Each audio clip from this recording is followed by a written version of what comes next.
Haya, naitwa Pascal Mayala. Karibuni. Wapenzi watazamaji, leo tunaendelea na ndio siku ya mwisho ya maonyesho haya ya elimu na niko kwenye banda la St. Augustine University. Mimi nimepita kwa heshima ya Profesa Costa Mahalu.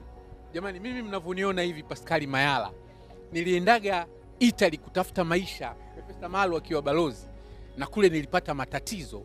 Profesa Mahalu aliniokoa. Sasa Profesa Mahalu, hivi vipindi huwa vinalipiwa na ni hela nyingi. Ndiyo. Lakini kwa wema ulioufanya, hiki kipindi sita ule wema unaanza kurudi, give back.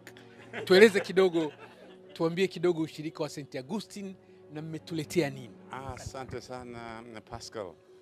Kwanza kabisa mimi niseme tu kwamba aliyekusaidia ukapata afya yako vyema ni Mwenyezi Mungu. Sisi tulikuwa ni mawakala wake tu na tulikuombea sana wakati huo.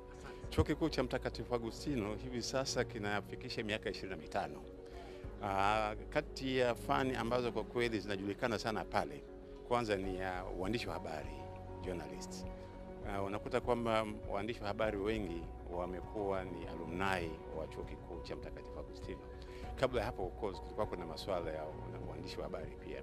Lakini hivi leo pia tuna wengi ambao kwa kweli wanajitahidi hasa katika fani ya sheria. Nadhani kati ya fani ya sheria tunasema kwamba kwa leo sisi pia hatuko nyuma sana. Tunajitahidi na tunatoa wanasheria wengi tu karibu kila mwaka. Pili pia katika masuala procurement. Nadhani procurement tunaweza kusema kabisa kwamba we are the best in the country. Wanafunzi wetu ambao wana graduate pale katika masuala ya procurement wanajikuta kwamba wanachukuliwa karibuni wote wanapewa ajira na serikali na mashirika mengine ya umma ya serikali. Kwa mfano Bank of Tanzania wanachukua karibuni wengi pia.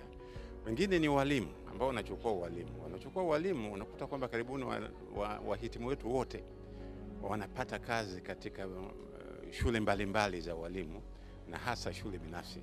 Kwa nadhani tumemeke impact kidogo katika masuala kama haya. Miaka 25 hii kwa kweli haijatuangusha chini. Na sisi tunajitahidi ili kuanzia Novemba 18 tutakapofikia kilele cha kuadhimisha miaka 25 tutakuja na program zingine nyingi mpya tu ambazo kwa kweli zitamfanya kwamba kijana anahitimu pale kwetu hata hitaji kuajiriwa, atajiajiri mwenyewe.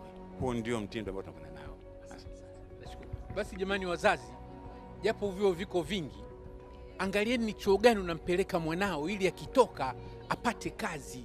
Na mimi mwenyewe Profesa Mahalu alinikaribisha nije nifanye masters. Profesa, umri kama utaniruhusu bado nitakuja. Karibu sana. Asante sana.